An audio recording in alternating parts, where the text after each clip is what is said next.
अ very special good evening dear lovely friends. तो हम लोग 31 तारीख के लिए 2022 31 तारीख के लिए जो है मोस्ट इंपोर्टेंट और मोस्ट वीवीआई क्वेश्चंस को कर रहे हैं, जो कि सब्जेक्ट आपके बायोलॉजी से, साइंस का बायोलॉजी सब्जेक्ट से होगा। तो चलिए इतने क्वेश्चंस को करेंगे कि बायोलॉजी से एक भी क्वेश्चन नहीं छूटने वाला है। डेली आपको शाम को 7:30 बजे ज्वाइन करना है।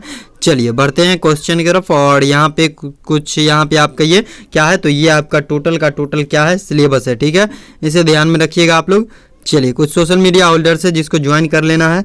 यहाँ पे आपको टेलीग्राम को ज्वाइन कर लेना है। इससे आपको फ़ायदा मिलेगा कि जो भी क्लास चलेगा उसका नोट्स जो है वो आपको टेलीग्राम पे मिल जाएगा। कोई भी नोटिफिकेशन या फिर कोई भी इन्फॉर्मेशन होगा तो सबसे पहले आपको टेलीग्राम पे मिल जाएगा। चलिए बढ़ते हैं क्वेश्चन की तरफ। उम्मीद है कि आपको ये आज का क्लास, वीडियो, सेशन जो भी कहिए वो पसंद आएगा। अगर आपको पसंद आती है तो प्लीज़ लाइक कीजिए, शेयर कीजिए अपने दोस्तों के साथ। साथ ही साथ चैनल पर नए हैं तो चैनल को भी सब्सक्राइब कीजिए ताकि आगे भी आपको पैरामेडिकल से रिलेटेड ऐसी ही क्लासेस और वीडियोज मिल सके दोस्तों। चलिए बढ़ते हैं क्वेश्चन की तरफ।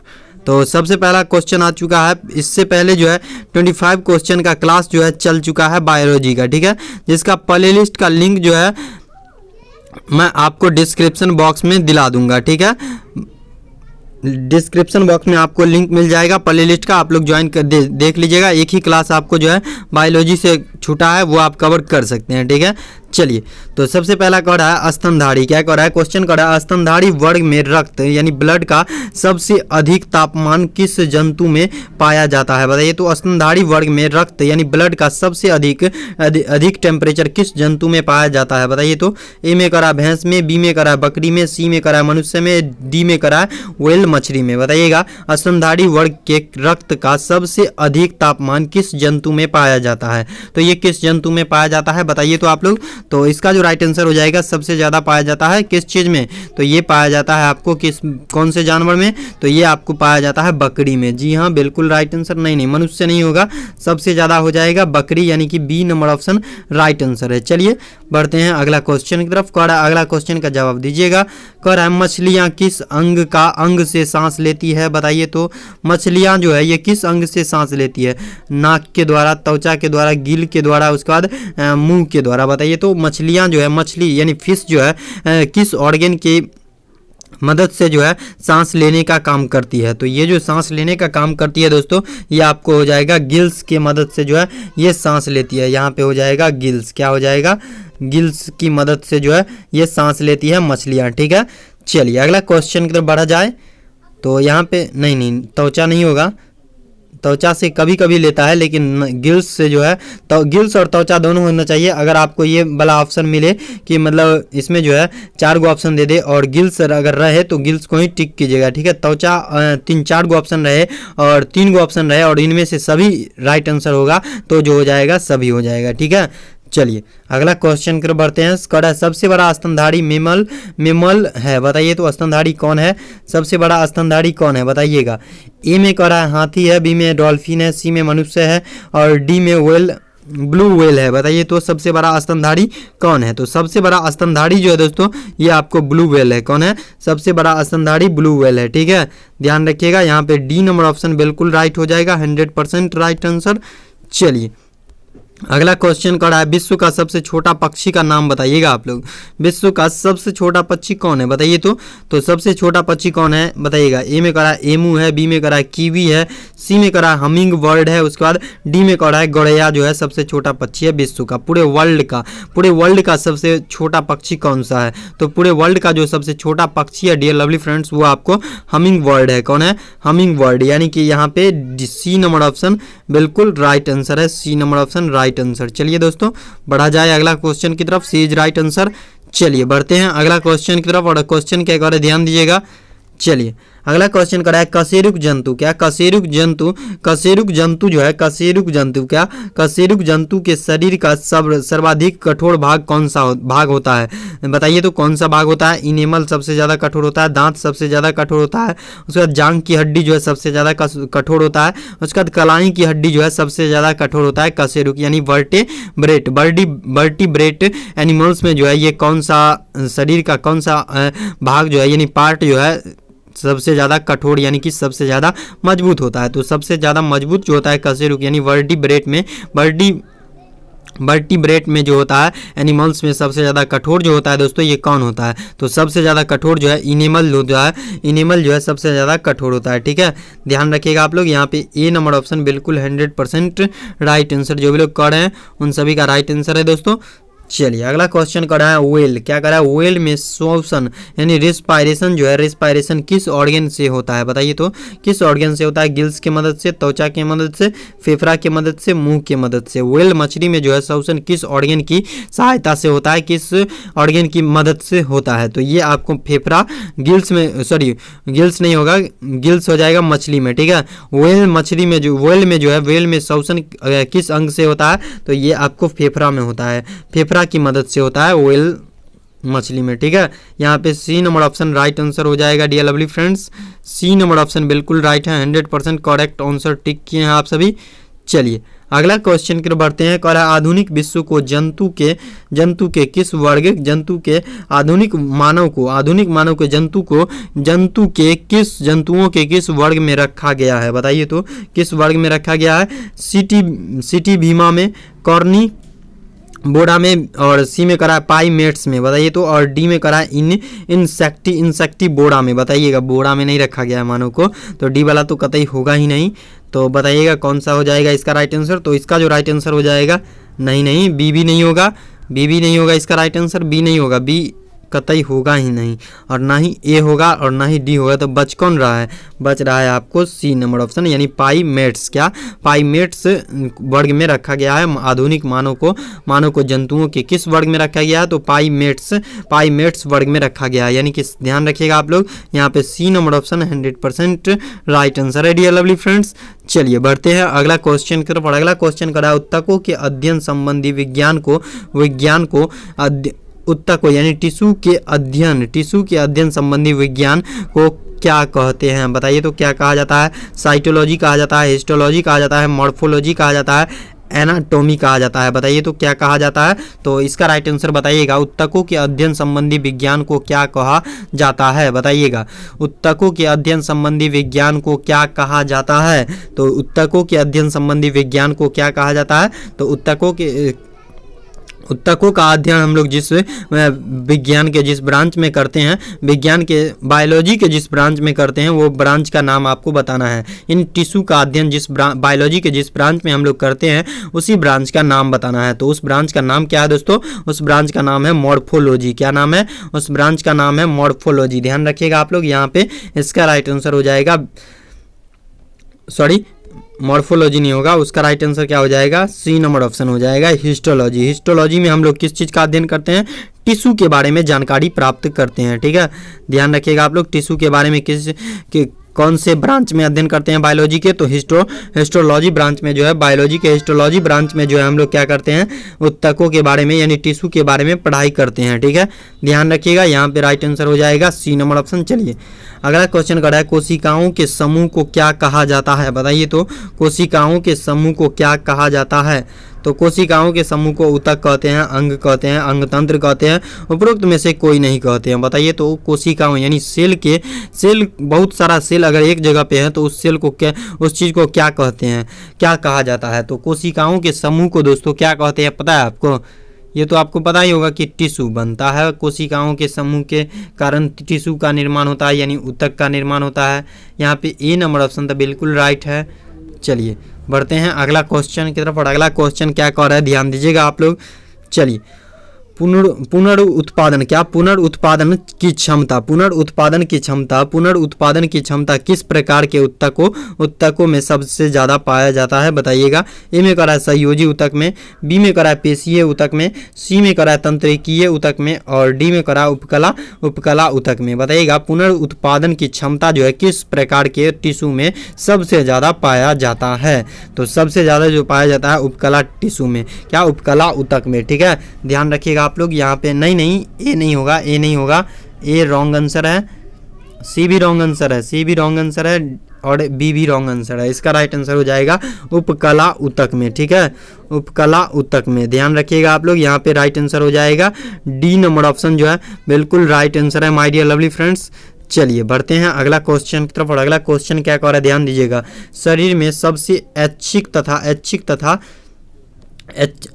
शरीर में सभी ऐच्छिक तथा जो है ऐच्छिक तथा अनैच्छिक क्रियाओं यानी रिफ्लेक्स एक्शन को कंट्रोल करने वाला ऊतक कौन है बताइए। तो पेशीय ऊतक है, संयोजी ऊतक है, तंत्रिका ऊतक है, उपकला ऊतक है। शरीर में अनैच्छिक यानी कि छींक का आना, ऐच्छिक और अनैच्छिक रिफ्लेक्स एक्शन होता है ना, वो मतलब कि रिफ्लेक्स एक्शन किसको कहते हैं, जो क्रिया जो है अनैच्छिक यानी कि मानव का कंट्रोल जिस एक्शन पे नहीं होता है उस एक्शन को अनैच्छिक क्रिया कहते हैं यानी कि अनैच्छिक क्रिया कहते हैं। ठीक है, ध्यान रखिएगा आप लोग। और ऐच्छिक यानी कि मानव का जिस पे कंट्रोल होता है, जैसे कि थूक फेंकना, मानव इस पे कंट्रोल करता है। थूक अगर चाहे तो फेंक सकता है, ना चाहे तो नहीं फेंक सकता है। और छींक का आना क्या रोक सकता है, छींक का आना नहीं रोका जा सकता है। तो छींक का आना जो है अनैच्छिक क्रिया है। ठीक है, ये सभी चीज़ें अनैच्छिक क्रिया है, जिसको हम नहीं रोक सकते हैं वो अनैच्छिक क्रिया है। ठीक है, मानव पे जिसका कंट्रोल नहीं होता है, जिस क्रिया पे मानव का कंट्रोल नहीं होता है उसे अनैच्छिक क्रिया कहा जाता है। ध्यान रखिएगा आप लोग। यहाँ पे हो जाएगा क्या बताइएगा राइट आंसर इसका। तो इसका जो राइट आंसर हो जाएगा डियर लवली फ्रेंड्स तंत्रिकीय ऊतक, तंत्रिका ऊतक कहते हैं। ठीक है, क्या है, शरीर में सभी ऐच्छिक एवं अनैच्छिक क्रियाओं को कंट्रोल करने वाला ऊतक कौन सा है। तो तंत्रिका यानी कि नर्वस टिश्यू, नर्व टिश्यू, क्या नर्व टिश्यू हो जाएगा इसका राइट आंसर, है ना, नर्व टिश्यू हो जाएगा। ध्यान रखिएगा आप लोग। चलिए अगला क्वेश्चन की तरफ बढ़ते हैं। यहाँ पे राइट आंसर हो गया। चलिए अगला क्वेश्चन क्या कर, ध्यान दीजिएगा। कह रहा है रक्त किस प्रकार का ऊतक है। रक्त जो है किस प्रकार यानी ब्लड जो है किस प्रकार का टिश्यू है।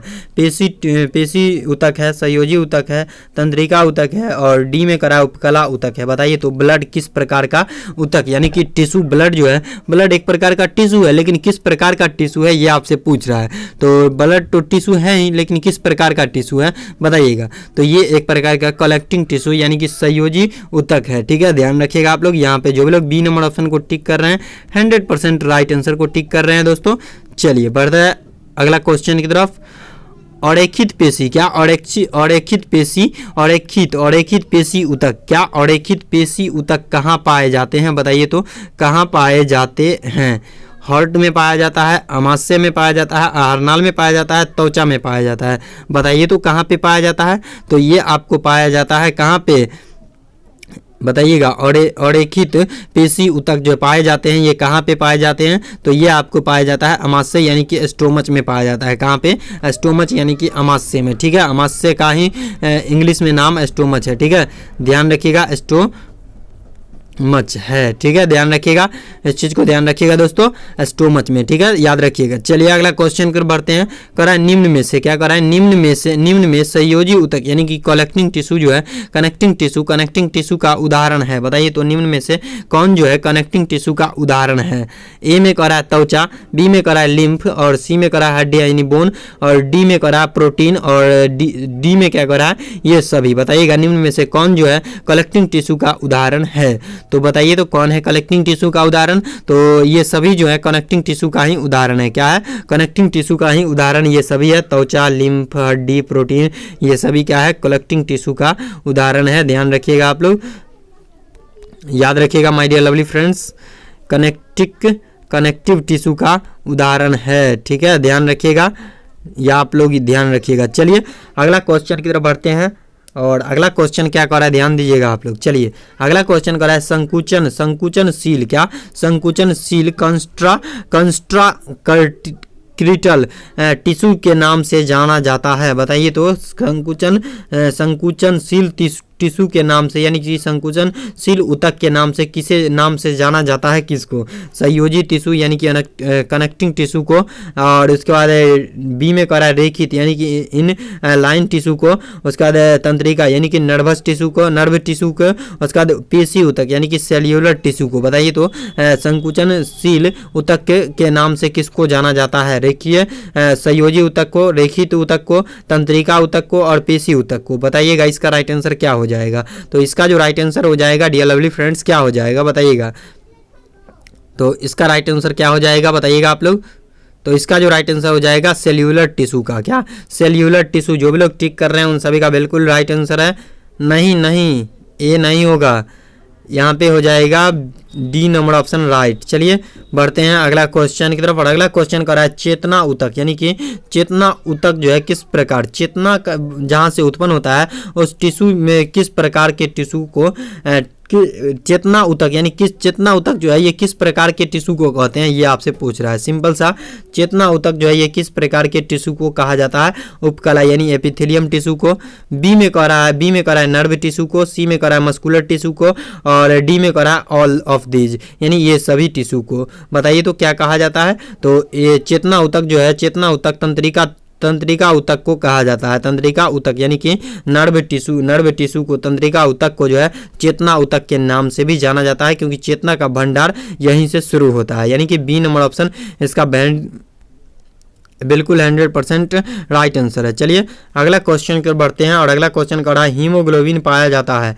क्या, हीमोग्लोबिन जो है ये पाया जाता है, हीमोग्लोबिन पाया जाता है श्वेत रक्त कण यानी कि व्हाइट ब्लड सेल में, लाल रक्त कण यानी कि व्हाइट ब्लड सेल में, उसके बाद लसिका में, और उसके बाद डी में कर रहा है ए एवं बी दोनों में। बताइए तो इसका राइट आंसर क्या हो जाएगा।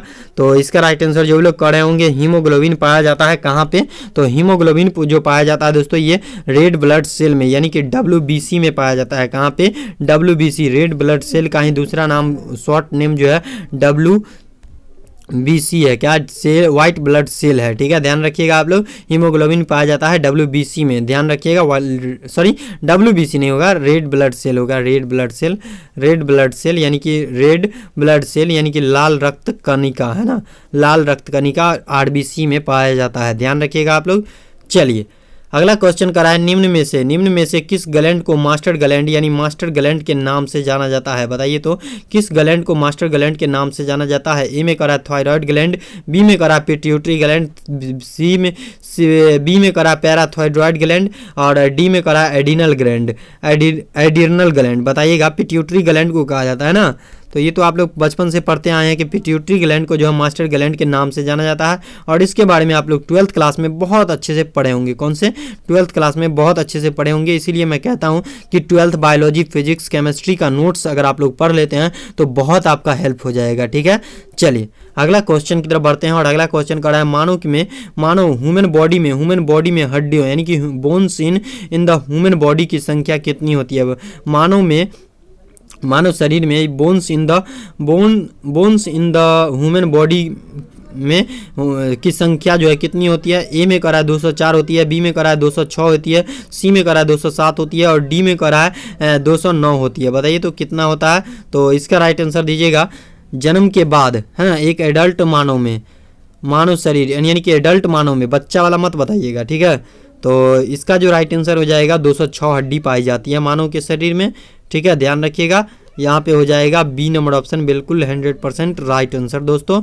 चलिए बढ़ा जाए अगला क्वेश्चन की तरफ। और अगला क्वेश्चन क्या कर, ध्यान दीजिएगा। भोजन में उपस्थित शर्करा को माल्टोज यानी शुगर प्रेजेंट यानी कि शुगर की उपस्थिति में इन फूड इंट्रो माल्टोज यानी कि माल्टोज में कन्वर्ट यानी बदलता है। तो भोजन में उपस्थित शर्करा को माल्टोज में बदलता है। कौन बदलता है बताइए तो। ए में करा टाइलिन बदल देता है, रेनिन बदलता है, सी में करा पेप्सिन बदल देता है, और डी में करा लाइपेज बदल देता है ना। तो बताइएगा ये सभी कौन बदल देगा। भोजन में उपस्थित शर्करा यानी कि शुगर को जो है माल्टोज के रूप में बदलेगा। कौन बदलेगा, शुगर से माल्टोज में कैसे बदलाएगा बताइएगा। शुगर को जो है माल्टोज में कैसे बदल देगा बताइएगा। तो शुगर को जो है माल्टोज में बदलेगा कौन सा एंजाइम, टाइलिन एंजाइम। ठीक है, टाइलिन एंजाइम जो है ये शुगर से क्या, टाइलिन एंजाइम जो है एंजाइम ये आपको क्या करता है, टाइलिन एंजाइम क्या करता है, भोजन में उपस्थित शर्करा यानी कि शुगर को जो है माल्टोज के रूप में बदल देता है। ठीक है, ध्यान रखिएगा आप लोग, यहाँ पे टाइलिन एंजाइम जो है माल्टोज में बदल देता है भोजन में उपस्थित शर्करा यानी कि शुगर को। ठीक है, अगला क्वेश्चन की तरफ बढ़ते हैं। अगला क्वेश्चन करा है भोजन का अवशोषण क्या करा है, एब्जॉर्प्शन ऑफ फूड शरीर के किस अंग में होता है? बताइए तो किस अंग में होता है? बड़ी आंत में होता है, लार्ज इंस्टेंटाइन में होता है, लीवर में होता है, सी में करा है छोटी आंत यानी स्मॉल इंस्टेंटाइन में होता है, ग्रास नली में होता है, ग्रास ट्यूब में होता है। भोजन का अवशोषण यानी कि किस शरीर के किस ऑर्गन यानी अंग यानी कि पार्ट में होता है? बताइएगा। तो इसका राइट आंसर जो हो जाएगा डियर लवली फ्रेंड्स क्या हो जाएगा बताइएगा आप लोग। तो इसका जो राइट आंसर हो जाएगा छोटी आंत हो जाएगा। कहाँ पे? भोजन का अवशोषण जो है माय डियर लवली फ्रेंड्स कहाँ पे होता है मानव शरीर में? तो ये आपको होता है कहाँ पे? छोटी आंत स्मॉल इंस्टेंटाइन में। ठीक है, ध्यान रखिएगा आप लोग। यहाँ पे हो जाएगा right answer C number option 100% right answer. चलिए अगला क्वेश्चन की तरफ बढ़ते हैं और अगला क्वेश्चन क्या कर रहा है ध्यान दीजिएगा। अगला क्वेश्चन करा है मानव शरीर क्या करा है? मानव शरीर की सबसे बड़ी ग्रंथि मानव शरीर की सबसे बड़ी ग्रंथि कौन सी है? लार्जेस्ट ग्लैंड कौन सा है बताइएगा?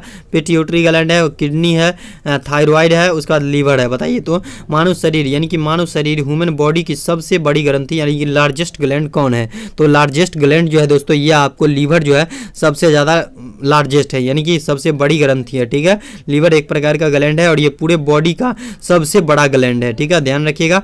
यहाँ पे हो जाएगा D number option 100% right answer. चलिए अगला क्वेश्चन कर बढ़ते हैं। अगला क्वेश्चन कर रहा है निम्न में से क्या कर रहा है? निम्न में से इंसुलिन की कमी से डिफिशियंसी ऑफ इंसुलिन से उत्पन्न होने वाला रोग यानी कि डिजीज कौन सा है? बताइए तो कौन सा डिजीज है? अस्थमा यानी कि दम्मा, ए में कर रहा है दम्मा यानी अस्थमा, और बी में कर रहा है टीबी यानी कि ट्यूबरक्लोसिस, और सी में कर रहा है डायबिटीज, डी में कर रहा है इनमें से ये सभी है ना यानी देश देयर।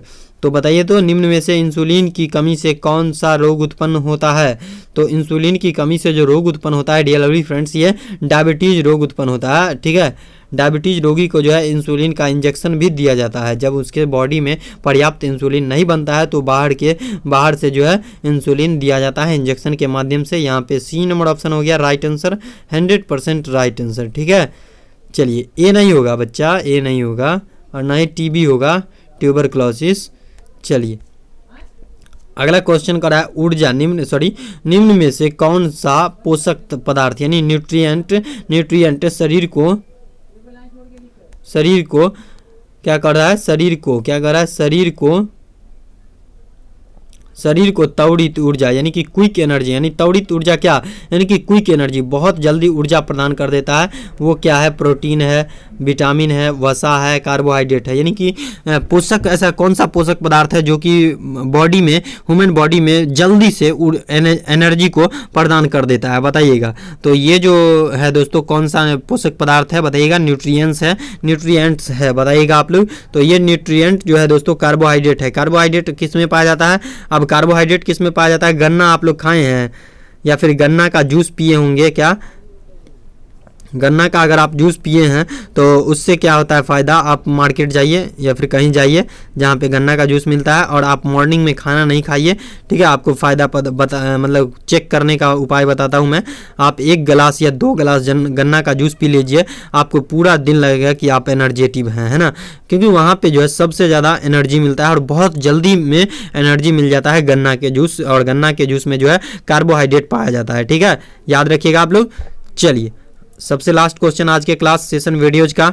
चलिए अगला क्वेश्चन सबसे लास्ट है, बताइएगा। यही क्वेश्चन सबसे लास्ट है। शरीर यानी बॉडी में गैसों का विनिमय यानी एक्सचेंज ऑफ गैस किस अंग यानी किस पार्ट में होता है? बताइए तो नसिका में होता है, ए में करा है नसिका गुहा में होता है, बी में करा है फेफड़ा में होता है, सी में करा है हार्ट में होता है, और डी में करा है धमनी में होता है। बताइए तो कहाँ पे होता है? तो ये आपको हो जाता है कहाँ पे? ये आपको होता है फेफड़ा में। कहाँ पे? बॉडी में गैसों का विनिमय जो होता है एक्सचेंज ऑफ गैस किस पार्ट में होता है? तो ये आपको फेफड़ा में होता है। ठीक है, ध्यान रखिएगा। यहाँ पे बी नंबर ऑप्शन बिल्कुल 100% करेक्ट आंसर दिए हैं। जो भी लोग बी नंबर ऑप्शन को टिक कर रहे हैं उन सभी का बिल्कुल राइट आंसर है डियर लवली फ्रेंड्स।